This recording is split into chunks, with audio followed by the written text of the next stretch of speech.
Hello everyone, this is Spencer Higginbotham. Today we are going to be talking about suicide, sexual violence, and drugs. These are issues that Governor Herbert and Jonathan Johnson mostly agree on. The only part of the debate where they started to kind of have a little bit of friction was drugs. So even though they didn't disagree a whole lot on this issue, I still want to talk about it because these are definitely all big issues. They deal with things that people do that can really hurt them, that often are a result of bad self-esteem or feelings of problems in the family or things like that. Things that, yeah, we definitely need to work on. So first I would like to show you this article. Even though this is something that Governor Herbert and Jonathan Johnson agree on, I still want to address this because it's a very important issue to me. Same-sex marriage. You might ask what this has to do with suicide and sexual violence and drugs. You'll see what I mean. Trace Hansen is a licensed psychologist with a clinical and forensic practice and an interest in the areas of marriage, parenting, male-female differences, and homosexuality. Supporters of same-sex marriage think that children really just need love, but this is not the case. Research shows that the ideal family structure for children is to be raised by both a mother and a father. Only this traditional type of family gives children the chance to relate to both a same-sex parent and a parent of the opposite sex. Although the research on same-sex parenting is very limited, some of it suggests that children raised in same-sex households will be more likely to be sexually confused and to experiment with sex. Also, if same-sex marriage is allowed, it opens the door for other types of non-traditional marriage, such as polygamous relationships. Homosexual couples clearly can be just as loving to children as heterosexual couples, but love is not enough. Yeah, research actually shows, contrary to what sounds good and sounds all sweet and stuff, love is not all you need. There are psychological needs that people have that go beyond love. As mental health professionals, it's our ethical and moral obligation to support policies that are in the best interest of those we serve, particularly to those who are most vulnerable, namely children. Same-sex marriage may be in the best interest of adult homosexuals who yearn for social and legal recognition of their unions, but it's not in the best interest of children. I understand why children can't vote, because they're not old enough to understand anything. There are a lot of people who are old enough to understand things that clearly don't, but really children, even though they can't vote, they're just as important in our society as everyone else. If children had a voice, and if children knew what they were talking about, they would vote against same-sex marriage because it's not what is best for them. Their psychological needs, they need to have a mother and a father. There's a reason why same-sex parents can't have children. It's because it's not intended to be that way. You can't, and then same with abortion. If the children inside the woman's body could vote, they would clearly vote to not be killed. Almost maybe they were scared to come to Earth. But really, we need to take into account the feelings of those people who are not old enough to vote. So, moreover, existing research on children reared by homosexuals is not only scientifically flawed and extremely limited, but some of it actually indicates that those children are at increased risk for a variety of negative outcomes. Other studies find that homosexually parented children are more likely to experiment sexually, experience sexual confusion, and engage in homosexual and bisexual behavior themselves.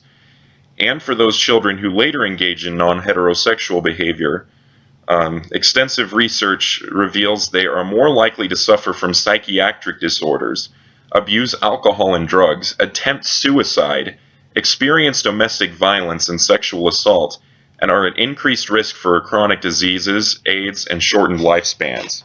Same-sex marriage no doubt will increase sexual confusion and sexual experimentation by young people.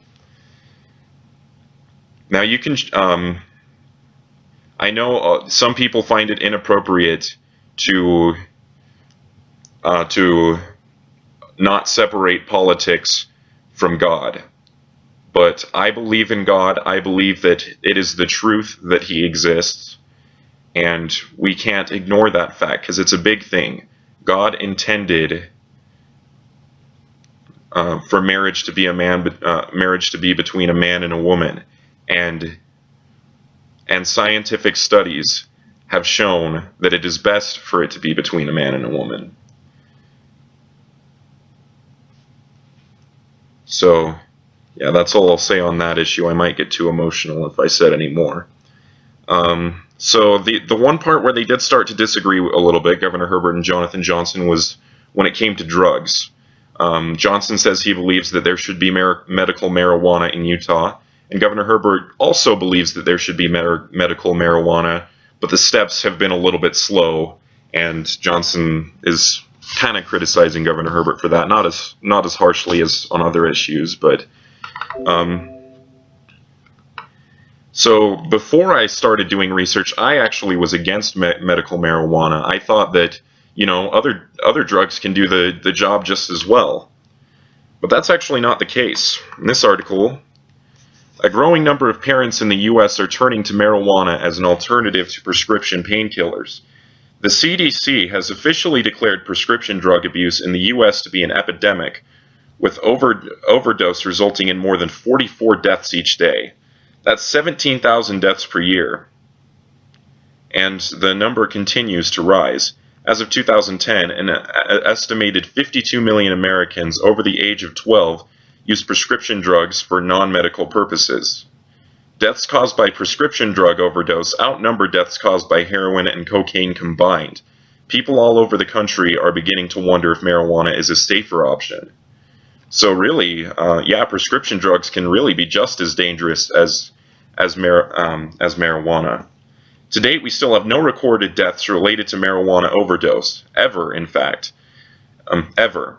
In fact, marijuana legislation may be responsible for a 25% decrease in opiate-related deaths in the 23 states that have passed medical cannabis laws so far.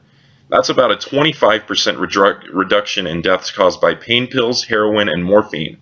Prescription painkillers also carry a number of adverse side effects which can cause long-term health problems in some patients. The most common side effect of opioid painkillers is chronic constipation, which has been shown to increase the risk of colon cancer and benign neoplasm, a type of slow-growing tumor.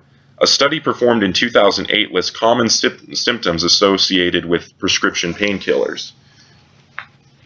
So, that being said, I do think that we need to be very careful that we only use marijuana for medical purposes.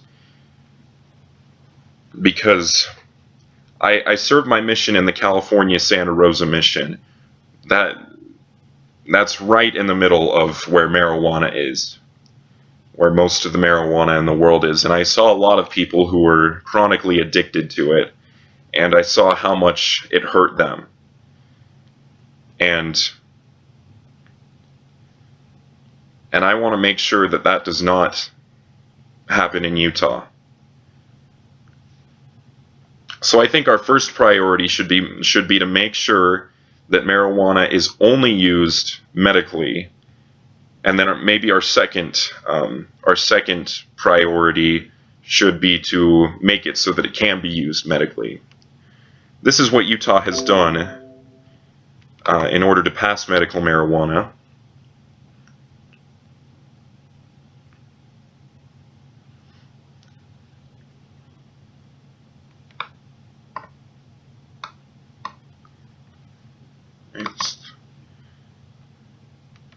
So recreational marijuana, yeah, we already know recreational marijuana laws in Utah are nope. Medical marijuana laws in Utah. While Utah does not currently have a comprehensive medical marijuana law in place, significant progress was made in 2015. Senate Bill 259, a comprehensive medical marijuana bill, fell just one vote shy of Senate approval in early 2015. Despite the bill not passing, such a close vote shows that there is significant support for medical marijuana in the state legislature, and advocates are confident that reform is coming. On July 1, 2014, a CBD extract only law did take effect. This extremely limited version of a medical marijuana law applies only to people who have intractable epilepsy and are approved by a neurologist. The bill allows these patients to legally access cannabis extracts with less than 0.3% THC and 15% or more CBD by weight. The law provides no direction for how the cannabis oil should be obtained, as it is still illegal to produce in the state. While this law does bring a relief to a small segment of potential medical marijuana users, a much greater population is still looking for relief. So as you can see, it is not because of the governor that medical marijuana has not been legalized in Utah. It's because of the state legislature. And I'm just going to take this opportunity to say that this is a good example of where when there's an election between someone who's already been governor for 8 years and someone who has never been governor, why the person who has never been governor has an advantage. And that is that the debate is really between what they promise that they're going to do versus what the other has done. And it's a lot easier to promise to do something than to do it. So that's the advantage that Johnson has over Herbert. And we need to realize that that even though what Johnson says he will do may sound like it's a lot better than what Herbert has done, we live in reality. And sure, Governor Herbert has made mistakes, but if we elect Johnson, he's going to make mistakes too. So I just thought I'd take an opportunity to mention that. I could have mentioned that in any of the videos. This was just my best opportunity. It felt like my best opportunity to mention that. In my next video, I'll be talking about Medicaid expansion. We'll see you then.